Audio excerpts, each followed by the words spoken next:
اعوذ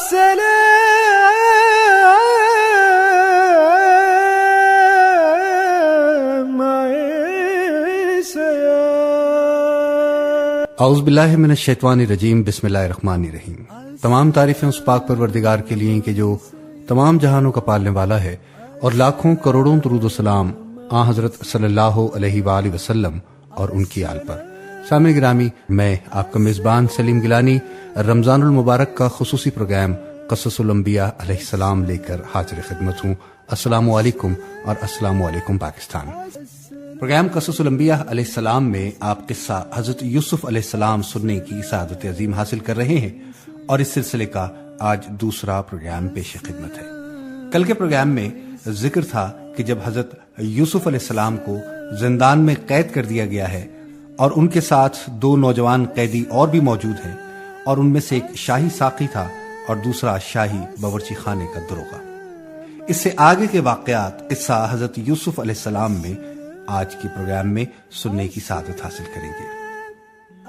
ایک روز دونوں خدمت اقدس میں حاضر ہوئے، اور ان میں سے ساقی کہنے لگا کہ میں نے یہ خواب دیکھا ہے کہ میں شراب بنانے کے لیے انگور نچوڑ رہا ہوں۔ دوسرے نے کہا کہ میں نے دیکھا ہے کہ میرے سر پر روٹیوں کا خوان ہے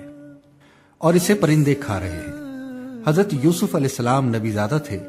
اسلام کی تبلیغ کا ذوق ان کے ریشے ریشے میں پیوست تھا، اور پھر اللہ نے ان کو نبوت کے لیے چن لیا تھا۔ اس لیے دین حق کی اشاعت ان کی زندگی کا نصب العین تھا۔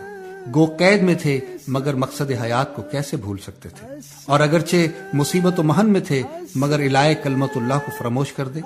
یہ کیسے ممکن تھا؟ موقع کو غنیمت جانا اور ان سے نرمی اور محبت سے فرمایا کہ بے شک اللہ تعالیٰ نے جو باتیں مجھے تعلیم فرمائی ہیں، من جملہ ان کے یہ علم بھی اس نے عطا فرمایا ہے۔ میں اس سے پہلے کہ تمہارا مقرر کھانا تم تک پہنچے تمہارے خوابوں کی تعبیر بتا دوں گا، مگر میں تم سے ایک بات کہتا ہوں، ذرا اس پر بھی غور کرو اور سمجھو۔ میں نے ان لوگوں کی ملت کو اختیار نہیں کیا جو اللہ پر ایمان نہیں رکھتے اور آخرت کے بھی منکر ہیں۔ میں نے اپنے باپ داداؤں یعنی حضرت ابراہیم علیہ السلام، حضرت اسحاق علیہ السلام اور حضرت یعقوب علیہ السلام کی پیروی کی ہے۔ ہم ایسا نہیں کر سکتے کہ اللہ تعالیٰ کے ساتھ کسی چیز کو بھی شریک ٹھہرائیں۔ یہ اللہ کا ایک فضل ہے جو اس نے ہم پر اور لوگوں پر کیا ہے، لیکن اکثر لوگ اس نعمت کا شکر ادا نہیں کرتے۔ اے دوستو، تم نے اس پر بھی غور کیا؟ جدا جدا معبودوں کا ہونا بہتر ہے یا اللہ کا جو یکتا اور سب پر غالب ہے؟ تم اس کے علاوہ جس کی بھی عبادت کرتے ہو، ان کی حقیقت اس سے زیادہ کچھ نہیں کہ صرف چند نام ہے جن کو تمہارے باپ دادا نے گھڑ لیا ہے۔ اللہ تعالیٰ نے ان کے لیے ہرگز کوئی سنت نہیں اتاری۔ حکومت تو صرف اللہ ہی کے لیے ہے۔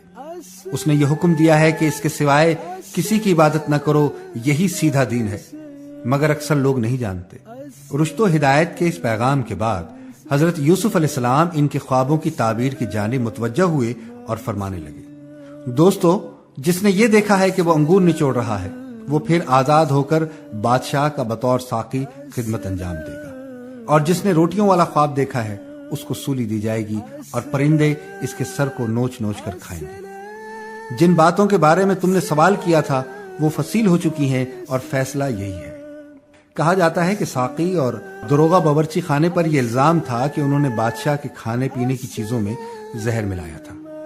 جب تحقیقات ختم ہو گئیں تو دروغہ پر یہ جرم ثابت ہو گیا اور ساقی کو بری کر دیا گیا۔ حضرت یوسف علیہ السلام جب تعبیر خواب سے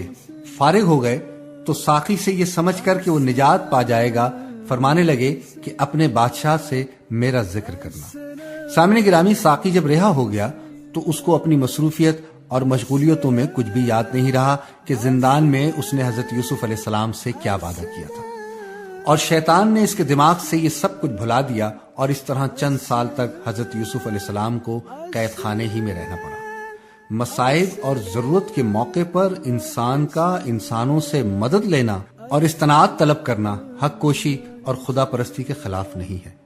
تاہم حضرت یوسف علیہ السلام جیسی ہستی کے لیے یہ موضوع نہیں تھا کہ وہ اللہ پر بھروسے کے ساتھ ساتھ دنیاوی اسباب پر بھی بھروسہ کریں اور بادشاہ سے اپنی مظلومیت کے دفاع کے طالب ہوں۔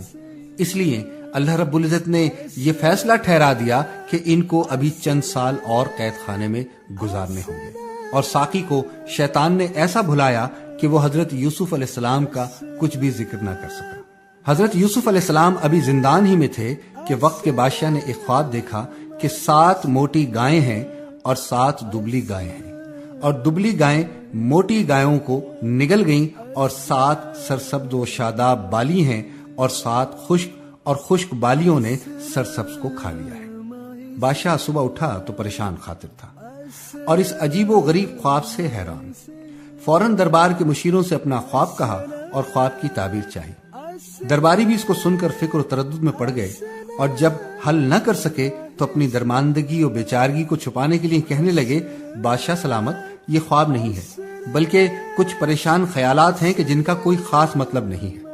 ہم تو سچے خواب کی تعبیر دے سکتے ہیں، لیکن پریشان خیالات کا حل نہیں کر سکتے۔ بادشاہ کو درباریوں کے اس جواب سے اطمینان نہ ہوا۔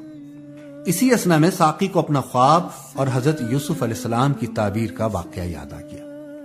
اس نے بادشاہ کی خدمت میں عرض کی کہ اگر کچھ مہلت دیجئے تو میں اس کی تعبیر لا سکتا ہوں، مجھے یہاں سے جانے کی اجازت دیجیے۔ بادشاہ کی اجازت سے وہ اسی وقت قید خانے پہنچا اور حضرت یوسف علیہ السلام کو بادشاہ کا خواب سنایا اور کہا کہ آپ اس کو حل کیجئے، کیونکہ آپ سچائی اور تقدس کے پیکر ہیں، آپ ہی اس کو حل کر سکتے ہیں۔ اور کیا عجب کہ جن لوگوں نے مجھے بھیجا ہے، جب میں صحیح تعبیر لے کر ان کے پاس جاؤں تو وہ آپ کی حقیقی قدر و منزلت معلوم کر لیں۔ حضرت یوسف علیہ السلام کا کمال صبر و استقلال اور جلالت قدر کا اندازہ سامنے گرامی کیجئے کہ اس موقع پر نہ تو انہوں نے ساقی کی ملامت کی اور نہ برسوں تک بھولے رہنے پر اس کو جھڑکا، اور نہ عطائے علم میں بخل سے کام لیا، اور نہ یہ سوچا کہ جن ظالموں نے مجھ کو بے قصور زندان میں ڈالا ہے، اب اگر ان پر تباہی آ گئی ہے اور وہ تباہ ہو جائیں اور اس خواب کا حل نہ پا کر برباد ہو جائیں تو اچھا ہے کہ ان کی یہی سزا ہے۔ نہیں، ایسا کچھ بھی نہیں کیا، بلکہ اسی وقت خواب کی تعبیر دی اور اپنی جانب سے اس سلسلے میں صحیح تدبیر بھی بتلا دی۔ ساقی کو پوری طرح مطمئن کر دیا، فرمایا کہ اس خواب کی تعبیر اور اس کے بنا پر جو کچھ تم کو کرنا چاہیے وہ یہ ہے کہ تم 7 برس تک لگاتار کھیتی کرتے رہو، اور یہ تمہاری خوشحالی کے سال ہوں گے۔ جب کھیتی کے کٹنے کا وقت آئے تو جس قدر مقدار تمہارے سال بھر کے کھانے کے لیے ضروری ہو اس کو الگ کر لو، اور باقی غلہ ان کو ان کی بالیوں میں رہنے دو تاکہ وہ محفوظ رہے اور گلے سڑے نہیں۔ اور اس کے بعد 7 برس تک بہت سخت مصیبت کے آئیں گے تو وہ تمہارا جمع کیا ہوا تمام ذخیرہ ختم کر دیں گے۔ اس کے بعد پھر ایک ایسا برس آئے گا کہ پانی خوب برسے گا، کھیتیاں ہری بھری ہوں گی، لوگ پھلوں اور دانوں سے عرق اور تیل بہتات کے ساتھ نکالیں گے، یعنی موٹی گائیں اور سبز بالیں خوشحالی کے حامل ہیں، اور دبلی گائیں اور خشک بالیں خشک سالی کے برس ہیں جو خوشحالی کی پیداوار کو کھا جائیں گے۔ ساقی نے یہ سارا معاملہ بادشاہ کے سامنے جا کر سنایا۔ بادشاہ نے ساقی کی زبان سے پہلے کچھ جملے حضرت یوسف علیہ السلام کی تعریف میں سنے تھے۔ تعبیر خواب کا معاملہ دیکھ کر ان کے علم و دانش اور جلالت قدر کا وہ قائل ہو گیا، اور نادیدہ مشتاق بن کر کہنے لگا کہ ایسے شخص کو میرے پاس لاؤ۔ جب بادشاہ کا پیغام حضرت یوسف علیہ السلام کے پاس پہنچا اور بادشاہ کے طلب و اشتیاق کا حال سنایا تو حضرت یوسف علیہ السلام نے قید خانے سے باہر آنے سے انکار کر دیا اور فرمایا کہ اس طرح تو میں جانے کو تیار نہیں ہوں۔ تم اپنے آقا کے پاس جاؤ اور اس سے کہو کہ وہ تحقیق کرے کہ ان عورتوں کا معاملہ کیا تھا کہ جنہوں نے اپنے ہاتھ کاٹ لیے تھے۔ پہلے یہ بات صاف ہو جائے کہ انہوں نے کیسی مکاریاں کی تھیں، اور میرا پروردگار تو ان کی مکاریوں سے خوب واقف ہے۔ عزیزان گرامی، حضرت یوسف علیہ السلام بے قصور اور بے خطا برسوں سے قید خانے میں بند تھے اور بلا وجہ ان کو قیدی بنایا گیا تھا۔ اب جبکہ بادشاہ نے مہربان ہو کر رہائی کا مزدہ سنانا چاہا تو چاہیے تو یہ تھا کہ وہ مسرت اور خوشی کے ساتھ زندان سے باہر نکل آتے،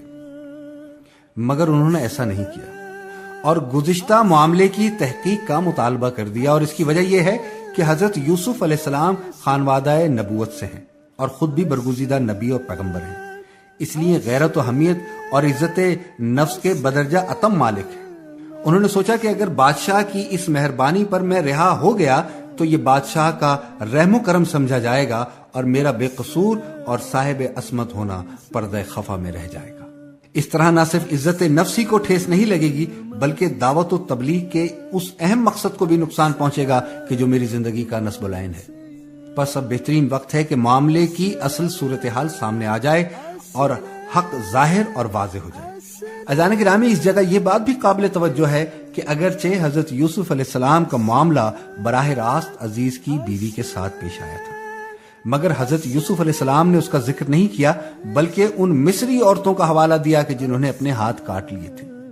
حضرت یوسف علیہ السلام نے ایسا کیوں کیا؟ اس کی دو وجہ ہیں۔ ایک یہ کہ حضرت یوسف علیہ السلام کو اگرچہ عزیز کی بیوی سے زیادہ تکلیف پہنچی تھی، مگر قید کے اس معاملے میں ان عورتوں کی سازش بھی شامل تھی، اس لیے کہ ان میں سے ہر ایک حضرت یوسف علیہ السلام کی عاشق اور ان کو اپنی جانب مائل کرنے کی آرزومند تھی، اور ناکامی کی صورت میں سب نے مل کر عزیز کی بیوی کو اس کے قید والے فیصلے میں شہ دی اور عملی جامہ پہنا کر چھوڑا۔ یہی وجہ ہے کہ زندان کا معاملہ ان عورتوں کے قصے کے بعد پیش آیا۔ دوسری وجہ یہ ہے کہ حضرت یوسف علیہ السلام سمجھتے تھے کہ عزیز نے میرے ساتھ ہر ممکن حسن سلوک برتا ہے، میری عزت اور میرا احترام کیا ہے، اس لیے یہ قطعاً موضوع نہیں ہے کہ میں اس کی بیوی کا نام لے کر اس کی رسوائی کا باعث بنوں۔ غز بادشاہ نے جب یہ سنا تو ان عورتوں کو بلوایا اور ان سے کہا کہ صاف صاف اور صحیح صحیح بتاؤ کہ اس معاملے کی اصل حقیقت کیا ہے۔ جبکہ تم نے یوسف علیہ السلام پر ڈورے ڈالے تھے تاکہ تم اس کو اپنی طرف مائل کر لو، تو وہ یک زبان ہو کر بولی، اللہ شاہد ہے کہ ہم نے اس میں برائی کی کوئی بات نہیں پائی۔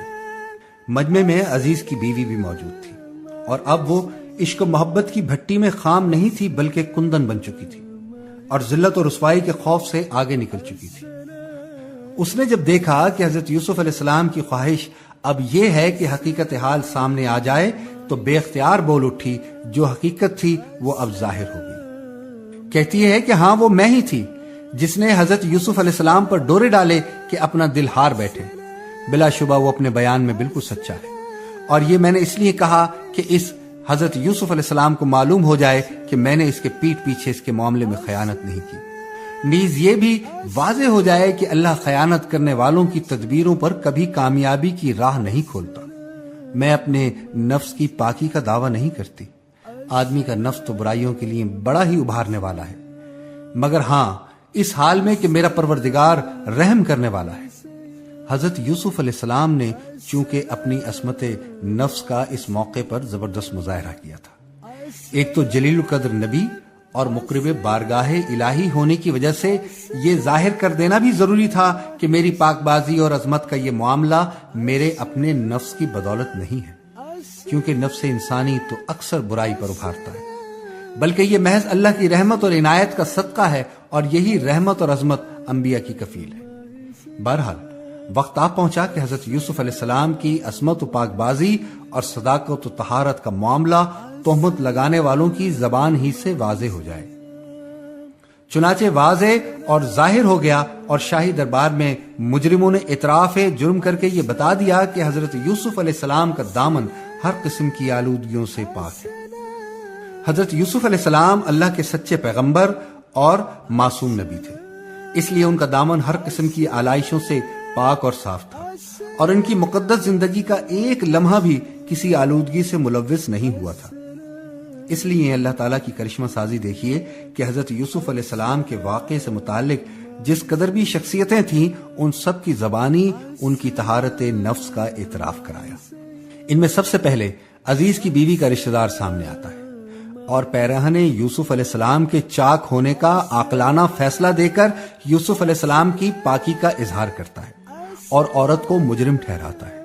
اور اس کے بعد حقیقت حال واضح ہو جانے پر عزیز مصر بھی اس بات کا اقرار کرتا ہے کہ یوسف علیہ السلام بے گناہ، بے خطا اور معصوم ہے، اور یوسف علیہ السلام سے معافی بھی مانگتا ہے اور اپنے ناموس کی حفاظت کی خاطر معاملے کو ختم کرنے کی درخواست بھی کرتا ہے، یعنی مدد بھی چاہتا ہے۔ اور سامنے گرامی، تیسرا نمبر ان شہری عورتوں کا ہے کہ جب بادشاہ نے بھرے دربار میں حضرت یوسف علیہ السلام کے معاملے کے متعلق دریافت کیا تو انہوں نے بلا تامل کہہ دیا کہ یوسف علیہ السلام معصوم اور پاک دامن ہے، اور اس طرح حضرت یوسف علیہ السلام کی پاک دامنی پر مہر لگا دی۔ یہ تمام شہادتیں حضرت یوسف علیہ السلام کے عزیزوں، رشتہ داروں اور حامیوں کی جانب سے نہ تھیں، بلکہ ایک اجنبی ملک عزیز مصر کی بیوی کے ہم قوم اور اہل خاندان کی شہادتیں تھیں۔ یہ اللہ تعالیٰ کا عظیم الشان فضل و کرم تھا کہ اس نے اپنے پاک اور مقدس بندے کی عظمت کے اعلان اور اس کے بارے میں شائبہ سوء ظن کے انہدام کے لیے خود مجرم سے اقرار جرم کرایا، اور اسی کی زبان سے حضرت یوسف علیہ السلام کی عظمت و صداقت کی شہادت دلا کر حقیقت حال آشکار کر دی، اور شاہی دربار میں اب حق ظاہر ہو گیا۔ عزیز مصر کی بیوی نے کہا کہ میں نے ہی اس کو اپنے نفس کے لیے پھسلایا تھا، اور بلا شبہ یہ بہت سچا ہے۔ یہ اللہ تعالیٰ کا فضل ہے، جس کو چاہتا ہے عطا کرتا ہے، اور اللہ بڑے فضل والا ہے۔ سامعین گرامی، بادشاہ پر جب حقیقت حال منکشف ہو گئی تو اس کے قلب میں حضرت یوسف علیہ السلام کی عظمت و جلالت قدر کا سکہ بیٹھ گیا۔ ساقی کا حسن عقیدت کے ساتھ حضرت یوسف علیہ السلام کی عقل و دانش کا ذکر، اپنے خواب کی بہترین اور دل لگتی تعبیر اور عظمت نفس کا یہ انکشاف، یہ وہ سب امور تھے کہ جنہوں نے مل کر بادشاہ کو اس بزرگ اور پرعزم ہستی کی دید اور اس سے استفادے کا عاشق بنا دیا۔ وہ کہنے لگا کہ اس کو جلد میرے پاس لاؤ کہ میں اس کو اپنے خاص کاموں کے لیے مقرر کروں۔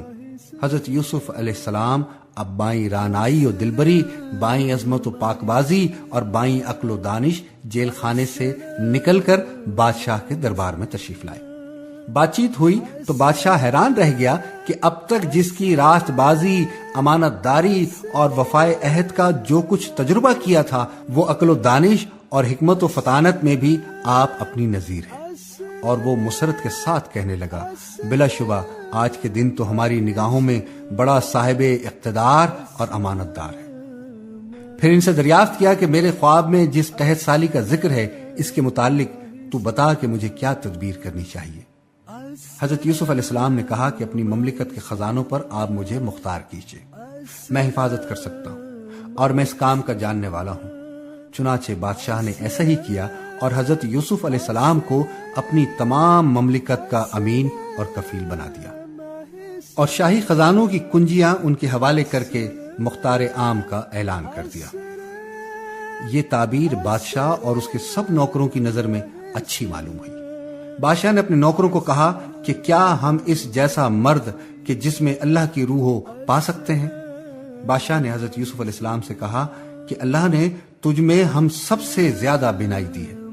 سو کہ تجھ سا عاقل و دانشور نہیں ہے۔ تو میرے ملک کا مختار ہو اور اپنی حکم میری سب رعایا پر جاری کر، فقط تخت نشینی میں تجھ سے بزرگتر رہوں گا۔ پھر فرعون نے حضرت یوسف علیہ السلام سے کہا کہ دیکھ، میں نے تجھے ساری زمین مصر پر حکومت بخشی۔ اور بادشاہ نے اپنی انگشتری اپنے ہاتھ سے نکال کر حضرت یوسف علیہ السلام کے ہاتھ میں پہنا دی اور ان کو کتان کا لباس پہنایا اور سونے کا طوق ان کے گلے میں ڈالا، اور اس نے اسے مصر کی ساری مملکت پر حاکم کیا۔ اور بادشاہ نے حضرت یوسف علیہ السلام کو کہا، میں بادشاہ ہوں اور بغیر تیرے مصر کی ساری زمین میں کوئی انسان اپنا ہاتھ یا پاؤں نہ اٹھائے گا۔ سبحان اللہ۔ سامعین گرامی، اللہ تعالیٰ کی قدرت اور اس کے عطا و کرم کی شان تو دیکھیے کہ کل جس ہستی کو مصر کی متمدن قوم بدوئی اور صحرائی سمجھتی تھی، جو بدوئی تھا اور غلام بھی تھا، اور اس سے پہلے ایک سردار کے گھر کا مختار اور اس کی نگاہوں میں محترم اور معزز اور امین و فتین بنایا، اور اس مرتبے پر پہنچا دیا کہ اسباب دنیاوی کے ماتحت جس کا تصور بھی ممکن نہ تھا۔ یہ قادر مطلق کی کار فرمائی کا معجزانہ مظاہرہ نہیں تو اور کیا ہے کہ کل جو کنان میں غلہ بانی کر رہا تھا، وہ آج وقت کی سب سے بڑی متمدن قوم کا مختار اور مالک بن کر جہان بانی کر رہا ہے۔ سچ ہے، جس کو وہاں قبولیت کا شرف حاصل ہوا، اس کے لیے راہ کی تمام دشواریاں ہیچ ہیں اور حالت کی نامساعدت پر کاہ کی وقت بھی نہیں رکھتی۔ اس لیے اللہ تعالیٰ نے عزیز مصر کے کاروبار کا مختار بنا کر حضرت یوسف علیہ السلام کے لیے فرما دیا، ہم نے اس کو تمکین فی الارض عطا کر دی۔ اور اب جبکہ اس آغاز کی یہ انتہا نمود میں آ گئی تو پھر ارشاد فرمایا، اور اس طرح ہم نے سرزمین مصر میں حضرت یوسف علیہ السلام کے قدم جما دیے کہ جس جگہ سے چاہے حسب مرضی رہنے سہنے کا کام لے، ہم جسے چاہتے ہیں اسی طرح اپنی رحمت سے فیضیاب کر دیتے ہیں، اور نیک عملوں کا اجر کبھی ضائع نہیں کرتے۔ اور جو لوگ اللہ پر ایمان لائے اور بدعمالیوں سے بچتے رہے، ان کے لیے تو آخرت کا اجر اس سے کہیں بہتر ہے۔ غرض حضرت یوسف علیہ السلام نے سلطنت مصر کے مختار کل ہونے کے بعد خواب سے متعلق وہ تمام تدابیر شروع کر دی کہ جو 14 سال کے اندر مفید کار ہو سکتی تھی، اور رعایا قحط سالی کے سالوں میں بھی بھوک اور پریشان حالی سے محفوظ رہ سکتے تھے۔ حضرت یوسف علیہ السلام جس وقت مصر کے بادشاہ فرعون کے سامنے کھڑے ہوئے تو 30 برس کے تھے۔ حضرت یوسف علیہ السلام فرعون کے حضور سے نکل کر مصر کی ساری زمین میں پھرے اور بڑھوتی کے 7 سالوں میں زمین مالا مال ہوئی۔ تب انہوں نے ان 7 سالوں کے کھانے کی ساری چیزیں کہ جو سرزمین مصر میں تھیں جمع کی، اور انہوں نے ان کھانے کی چیزوں کو بستیوں میں ذخیرہ کیا اور ان کھیتوں کی جو ہر بستی کے آس پاس تھے۔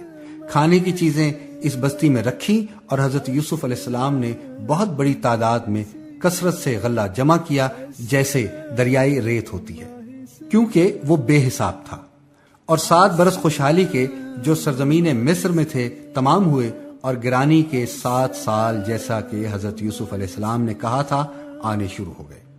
اور جب پوری زمین میں گرانی ہو گئی، لیکن اس وقت بھی مصر کی ساری زمین میں روٹی کثرت کے ساتھ موجود تھی، اور پھر جب ساری زمین مصر بھوک سے ہلاک ہونے لگی تو خلق روٹی کے لیے فرعون کے آگے چلائی۔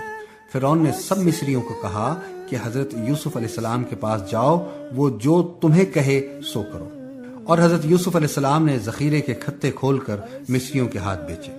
تمام روئے زمین پر کال تھا، دوسرے ملکوں میں بھی کال بہت بڑھا تو دوسرے ممالک کے لوگ مصر میں غلہ مول لینے آنے لگے۔ اور جب حضرت یعقوب علیہ السلام نے سنا کہ مصر میں غلہ موجود ہے، تب حضرت یعقوب علیہ السلام نے اپنے بیٹوں سے کہا کہ تم کیوں ایک دوسرے کو تاکتے ہو؟ دیکھو، میں نے سنا ہے کہ مصر میں غلہ موجود ہے، تم وہاں جاؤ اور وہاں سے ہمارے لیے اناج خرید لاؤ تاکہ ہم جی سکیں اور مرے نہیں۔ غرض جب قحط سالی کا زمانہ شروع ہوا تو مصر اور اس کے قرب و جوار کے علاقے میں بھی سخت کال پڑا، اور کنعان میں خاندان حضرت یعقوب علیہ السلام نے صاحبزادوں سے کہا کہ مصر میں عزیز مصر نے اعلان کیا ہے کہ اس کے پاس غلہ محفوظ صورت میں موجود ہے، تم سب جاؤ اور غلہ خرید کر لاؤ۔ چنانچہ باپ کے حکم کے مطابق یہ کنعانی قافلہ عزیز مصر سے غلہ لینے کے لیے مصر روانہ ہوا۔ اللہ کی قدرت دیکھیے کہ برادران حضرت یوسف علیہ السلام کا یہ قافلہ اسی بھائی سے غلہ لینے چلا ہے کہ جس کو اپنے خیال میں وہ کسی مصری گھرانے کا معمولی اور گمنام غلام بنا چکے تھے۔ مگر اس وقت برادران حضرت یوسف علیہ السلام کو یہ معلوم نہیں تھا کہ وہ کل کا غلام آج مصر کے تاج و تخت کا مالک اور مختار کل ہے، اور ان کو اسی کے سامنے عرض حال کرنا ہے۔ بہرحال کنعان سے یہ لوگ چلے ہیں، مصر جا پہنچے ہیں، اور جب دربار یوسفی میں پیش ہوئے ہیں تو حضرت یوسف علیہ السلام نے ان کو پہچان لیا ہے۔ اور کیوں نہ پہچانتے؟ رنگ ڈھنگ، بول چال، لب و لہجہ، نقشہ و صورت اور ساری ادائیں حضرت یوسف علیہ السلام کی جانی پہچانی تو تھی۔ البتہ وہ حضرت یوسف علیہ السلام کو نہ پہچان سکے، اور کس طرح پہچانتے؟ کل جو چھوٹا سا بچہ تھا آج وہ تقریباً 40 سالہ تجربہ کار انسان ہے۔ نقشہ و رنگ اور بول چال سے کہیں بھی شائبہ نہیں ہوتا، تو پھر کس طرح سے پہچان پاتے؟ اور ان کے وہم و گمان میں یہ بات تو آ ہی نہیں سکتی تھی کہ حضرت یوسف علیہ السلام اور تخت شاہی، مگر یہ واقعہ تھا، حقیقت تھی، اور اپنے برگزیدہ بندے کے ساتھ رب العالمین کا وہ معاملہ تھا کہ جو صفحہ دنیا پر ثبت ہو کر رہا۔ اور پھر ایسا ہوا کہ قحط سالی کے زمانے میں حضرت یوسف علیہ السلام کے بھائی غلہ خریدنے مصر سے آئے، اور جب وہ حضرت یوسف علیہ السلام کے پاس پہنچے تو اس نے ان کو فوراً پہچان لیا، اور وہ حضرت یوسف علیہ السلام کو نہ پہچان سکے۔ تورات کا بیان ہے کہ برادران حضرت یوسف علیہ السلام پر جاسوسی کا الزام لگایا گیا تھا، اور اس طرح ان کو حضرت یوسف علیہ السلام کے سامنے حاضر ہو کر بالمشافہ گفتگو کرنے کا موقع ملا۔ غرض یہ کہ حضرت یوسف علیہ السلام نے والد، حقیقی بھائی اور گھر کے حالات خوب کریت کریت کر معلوم کیے، اور آہستہ آہستہ ان سے سب کچھ پوچھ لیا، اور پھر ان کو حسب مرضی غلہ بھر کر دیا، اور ساتھ ہی یہ بھی کہہ دیا کہ قحط اس قدر سخت ہے کہ تم کو دوبارہ یہاں آنا پڑے گا، اور اس لیے یاد رکھو کہ اب کی مرتبہ اگر تم اپنے چھوٹے بھائی بنیامین کو ساتھ نہ لائے، جس کے متعلق تم نے مجھ سے کہا ہے کہ اس کا بھائی حضرت یوسف علیہ السلام گم ہو گیا ہے، اور اس لیے تمہارا باپ اس کو کسی طرح جدا نہیں کرتا، تو تم کو ہرگز غلہ نہیں ملے گا۔ برادران حضرت یوسف علیہ السلام نے کہا کہ ہم اپنے والد سے کہیں گے اور ہر صورت ترغیب دیں گے کہ وہ بنیامین کو ہمارے ساتھ بھیجنے پر راضی ہو جائے۔ پھر جب وہ چلنے لگے، حضرت یوسف علیہ السلام سے رخصت ہونے آئے تو انہوں نے اپنے نوکروں کو حکم دیا کہ خاموشی کے ساتھ ان کی وہ پونجی بھی رکھ دو جو انہوں نے غلے کی قیمت کے نام سے دی ہے، تاکہ جب گھر جا کر اس کو دیکھیں تو عجب نہیں کہ پھر دوبارہ لوٹ آئیں۔ سامعین گرامی، جب یہ قافلہ کنعان پہنچا تو انہوں نے اپنی تمام سرگزشت اپنے باپ حضرت یعقوب علیہ السلام کو سنائی اور ان سے کہا کہ مصر کے والی نے صاف صاف ہم سے کہہ دیا ہے کہ اس وقت تک یہاں نہ آنا اور نہ غلے کی خرید کا دھیان کرنا جب تک اپنے سوتیلے بھائی بنیامین کو ساتھ نہ لاؤ، لہذا تم کو چاہیے کہ اس کو ہمارے ساتھ کر دو، ہم اس کے ہر طرح نگہبان اور محافظ ہیں۔ حضرت یعقوب علیہ السلام نے فرمایا کہ کیا تم پر اسی طرح اعتماد کروں جس طرح اس کے بھائی یوسف علیہ السلام کے معاملے میں کر چکا تھا؟ اور تمہاری حفاظت ہی کیا، اللہ ہی سب سے بہتر حفاظت کرنے والا ہے اور اس سے بڑھ کر کوئی حفاظت اور رحم کرنے والا نہیں ہے۔ اس گفتگو سے فارغ ہونے کے بعد اب انہوں نے اپنا سامان کھولنا شروع کیا تو دیکھا کہ ان کی رقم ان کو واپس کر دی گئی۔ یہ دیکھ کر وہ کہنے لگے کہ اے باپ، اس سے زیادہ اور کیا ہم کو چاہیے؟ دیکھیے کہ اناج بھی ملا اور ہماری پونجی بھی جوں کی توں لوٹا دی گئی۔ اس نے تو ہم سے قیمت بھی نہیں لی، اب ہمیں اجازت دے کہ ہم دوبارہ اس کے پاس جائیں اور گھر والوں کے لیے مزید رسد لائیں اور بنیامین کو بھی ہمارے ساتھ بھیج دیں۔ ہم اس کی پوری حفاظت کریں گے اور ایک اونٹ کا بوجھ اور زیادہ لائیں گے، کیونکہ یہ غلہ کہ جو ہم پہلے لائے تھے تھوڑا ہے۔ قرآن عزیز کا بیان ہے کہ برادران حضرت یوسف علیہ السلام خود اپنے ہاتھ سے غلے کی قیمت ادا کر چکے تھے اور لین دین کے بعد ہی قافلے کو روانگی کی اجازت ملی تھی۔ پھر ہر ایک بھائی کے کچاوے میں سے علیحدہ علیحدہ اس طرح قیمت کی واپسی ہر عقل مند کے لیے یہی رہنمائی کرتی ہے کہ جس طرح والی مصر نے دوران قیام میں ہمارا اعزاز کیا، اسی طرح یہ پونجی بھی اس نے واپس کر دی اور منت و احسان سے بچانے کے لیے اس کا اظہار بھی مناسب نہیں سمجھا۔ بہرحال حضرت یعقوب علیہ السلام نے فرمایا کہ میں بنیامین کو ہرگز تمہارے ساتھ نہیں بھیجوں گا جب تک تم اللہ کے نام پر مجھ سے عہد نہ کرو، اور وہ یہ کہ جب تک ہم خود نہ گھیر لیے جائیں اور ہر طرح سے مجبور نہ کر دیے جائیں، ہم ضرور اس کو تیرے پاس صحیح و سلامت لوٹائیں گے۔ جب ان سب نے متفق ہو کر باپ کے سامنے اس بات کا پختہ عہد کیا اور ہر طرح سے اطمینان دلایا، تب حضرت یعقوب علیہ السلام نے فرمایا کہ یہ جو کچھ ہوا محض اسباب ظاہری کی بنا پر ہے، ورنہ کیا تم اور کیا تمہاری حفاظت اور کیا ہم اور کیا ہمارا عہد، ہم سب کو اپنے اس معاملے کو اللہ کی نگہبانی میں دینا چاہیے۔ عہد و پیمان کے بعد برادران حضرت یوسف علیہ السلام کا قافلہ دوبارہ کنعان سے مصر کے لیے روانہ ہو رہا ہے، اور اس مرتبہ حضرت یوسف علیہ السلام کا بھائی بنیامین بھی ہمراہ ہے۔ حضرت یعقوب علیہ السلام نے رخصت کرتے ہوئے نصیحت فرمائی کہ دیکھو، سب ایک ہی دروازے سے مصر میں داخل نہ ہونا، بلکہ علیحدہ دروازوں سے شہر میں داخل ہونا، اور یہ بھی فرمایا کہ اس نصیحت کا مقصد ہرگز یہ نہیں کہ تم اپنی تدابیر پر مغرور ہو بیٹھو، کیونکہ میں تمہیں کسی ایسی بات سے ہرگز نہیں بچا سکتا جو اللہ تعالیٰ کے حکم سے ہونے والی ہو۔ فرما روائی تو صرف اللہ تعالیٰ ہی کے لیے ہے۔ میں نے اسی اللہ کی اکیلی ذات پر بھروسہ کیا، اور تمام بھروسہ کرنے والوں کو اسی اللہ پر بھروسہ کرنا چاہیے۔ اس لیے میں نے جو کچھ کہا وہ صرف احتیاطی تدبیر کے طور پر ہے، اور اللہ پر بھروسہ اور یقین کے ساتھ اسباب ظاہری کو احتیاطی تدبیر کے لیے استعمال کرنا خدا پرستی کے خلاف نہیں ہے۔ سامعین گرامی، حضرت یعقوب علیہ السلام کی اس نصیحت کی وجہ یہ بتاتے ہیں کہ عزیز مصر حضرت یوسف علیہ السلام نے چونکہ پہلی مرتبہ ان کا کافی اعزاز کیا تھا، اور یہ قافلہ خاص شان کے ساتھ حضرت یوسف علیہ السلام کی دعوت پر مصر میں ایک بار پھر داخل ہو رہا تھا، تو کہیں ایسا نہ ہو کہ مصری ان سے حسد کرنے لگیں اور یہ ان کی تکلیف کا باعث بن جائے۔ حضرت یعقوب علیہ السلام نے جو کچھ کیا ان کو بتقاضۂ علم یہی کرنا چاہیے تھا، کیونکہ علم کی یہ دولت ہم نے ہی ان کو بخشی تھی، مگر یہ ضروری نہیں کہ احتیاطی تدابیر ہر جگہ راست ہی آ جائیں۔ اگر اللہ تعالیٰ کی مشیت اس کے برعکس مصلحت دیکھتی ہے تو پھر وہی ہو کر رہتا ہے اور سب تدبیریں بیکار ہو جاتی ہیں، جیسا کہ آنے والے واقعے میں بنیامین کے ساتھ پیش آیا کہ وہ روک لیے گئے اور ایسی مصلحت کے زیر اثر روک لیے گئے کہ اس کا انجام تمام خاندان حضرت ابراہیم علیہ السلام کے حق میں بہتر ثابت ہوا۔ صورتحال یہ پیش آئی کہ جب برادران حضرت یوسف علیہ السلام کنعان سے روانہ ہوئے تو راستے میں بنیامین کو تنگ کرنا شروع کر دیا۔ کبھی اس کو باپ کی محبت اور پیار کا طعنہ دیتے اور کبھی اس بات پر حسد کرتے کہ عزیز مصر نے خصوصیت کے ساتھ تجھ کو ہی کیوں بلایا ہے۔ بنیامین یہ سب کچھ سنتا رہا اور خاموش رہا۔ بہرحال جب یہ سب منزل مقصود پر پہنچے تو حضرت یوسف علیہ السلام نے بنیامین کو اپنا تمام حال سنایا اور بتایا کہ میں تیرا حقیقی بھائی یوسف علیہ السلام ہوں، اور پھر تسلی و تشفیع کی کہ اب گھبرانے کی کوئی بات نہیں، ان کی بدسلوکیوں کا دور ختم ہو گیا، اب یہ تجھ کو کسی قسم کی ایذا نہیں پہنچا سکیں گے۔ سامعین گرامی، حضرت یوسف علیہ السلام نے بھائیوں کی بڑی خاطر مدارت کی، نوکروں کو حکم دیا کہ ان کو شاہی مہمان خانے میں اتاریں اور ان کے لیے پرتکلف دعوت کا سامان کیا جائے۔ چند روز کے قیام کے بعد جب یہ رخصت ہونے لگے تو حضرت یوسف علیہ السلام نے حکم دیا کہ ان کے اونٹوں کو اس قدر لاد دو کہ جتنا یہ لے جا سکے۔ حضرت یوسف علیہ السلام کی خواہش تھی کہ کسی طرح اپنے عزیز بھائی بنیامین کو اپنے پاس روک لے، مگر انتہائی اضطراب اور بے قراری کے باوجود ان کے لیے ایسا کرنا ناممکن تھا،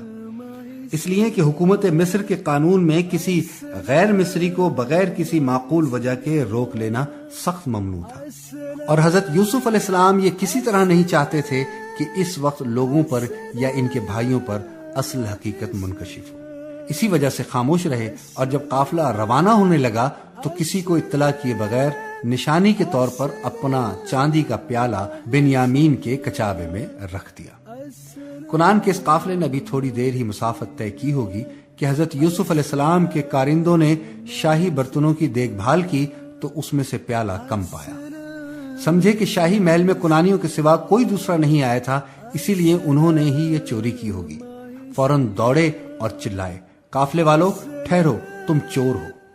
برادران حضرت یوسف علیہ السلام کارندوں کی طرف متوجہ ہو کر کہنے لگے کہ ہم پر خام خواہ کیوں الزام لگاتے ہو؟ آخر معلوم تو ہو کہ تمہاری کیا چیز گم ہو گئی ہے۔ کارندے کہنے لگے کہ بادشاہ کا پیمانہ پیالہ گم ہو گیا ہے، اور ان میں سے ایک شخص نے آگے بڑھ کر کہا کہ جو شخص اس چوری کا پتہ لگائے گا اس کو ایک اونٹ غلہ انعام میں ملے گا، اور میں اس بات کا ضامن ہوں۔ برادران حضرت یوسف علیہ السلام نے کہا کہ اللہ علیم ہے کہ ہم مصر میں فساد اور شرارت کی غرض سے نہیں آئے، اور تم جانتے ہو کہ ہم اس سے پہلے بھی غلہ لینے آ چکے ہیں، ہم میں چوری کی قطعاً عادت نہیں ہے۔ کارندوں نے کہا اچھا، جس کے پاس یہ چوری نکلے اس کی سزا کیا ہونی چاہیے؟ انہوں نے جواب دیا کہ وہ خود اپنی سزا آپ بھگتے، یعنی ہم اسے تمہارے حوالے کر دیں گے تاکہ وہ اپنے جرم کی پاداش میں پکڑا جائے، اور ہم اپنے ہاں ایسی زیادتی کرنے والوں کو یہی سزا دیا کرتے۔ کارندوں نے جب یہ جواب سنا تو پہلے دوسرے بھائیوں کے بوروں کی تلاشی لی، اور جب ان میں پیالہ نہ نکلا تو آخر بنیامین کی خرجی کی تلاشی لی تو اس میں پیالہ موجود تھا۔ انہوں نے وہ پیالہ نکال لیا اور قافلے کو واپس لوٹا کر عزیز مصر حضرت یوسف علیہ السلام کی خدمت میں معاملے کو پیش کیا۔ حضرت یوسف علیہ السلام نے معاملے کی نوعیت کو سنا تو دل میں بہت مسرور ہوئے، اور اللہ تعالیٰ کی کارسازی پر شکر ادا کیا کہ جس بات کے لیے میں بے قرار تھا کہ کسی طرح بنیامین میرے پاس رک جائے اور وہ میرے ہاتھوں کسی طرح نہ بن پڑی، تو اس کو قادر مطلق نے اس حکمت کے ساتھ پورا کر دیا، اور یہ سوچ کر قطعاً خاموش رہے اور یہ ظاہر نہیں فرمایا کہ یہ پیالہ انہوں نے خود بنیامین کی خرجی میں اپنی نشانی کے طور پر رکھا تھا۔ سامنے گرامی، قصہ حضرت یوسف علیہ السلام میں آج یہیں تک۔ انشاءاللہ العزیز زندگی بخیر، کل ایک بار پھر قصص الانبیاء علیہ السلام میں قصہ حضرت یوسف علیہ السلام کے اس سے آگے کے واقعات سننے کی سعادت عظیم حاصل کریں گے۔ اپنے میزبان سلیم گیلانی کو پروگرام قصص الانبیاء علیہ السلام سے اجازت دیجیے گا۔ کل ایک بار پھر اسی چینل پر اسی وقت اسی پروگرام میں آپ لوگوں سے ملاقات ہوگی۔ وآخر دعوانا ان الحمدللہ رب العالمین۔